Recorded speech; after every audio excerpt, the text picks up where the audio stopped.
বিষাদৰ কলা ডাৱৰ। কথা উৎপল ৰিয়ান মেধি।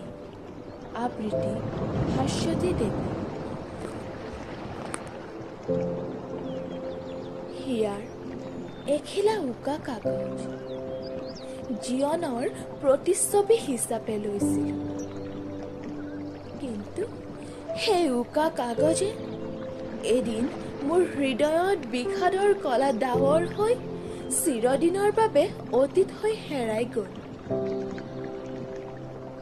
আৰু তাৰ পিছত মোৰ জীৱনলৈ নামি আহিল এখন দুঃস্বপ্নৰ পৃথিৱী, আৰু তাত আছে নিৰাশাৰ নিমগ্ন এন্ধাৰত আশাৰ ৰেঙনি বিচাৰি থকা এটি দুঃস্বপ্নৰ সপোন। তাত জিৰাই আছে অকল নীৰৱতাৰ ছায়া। মোৰ জীৱনৰ বাস্তৱবোৰ লিখা নহ'ল সেই উকা কাগজত, আৰু এদিন অকলশৰীয়া কৰি চিৰদিনৰ বাবে হেৰাই গ'ল মোৰ জীৱনৰ উকা কাগজৰ সান্নিধ্য।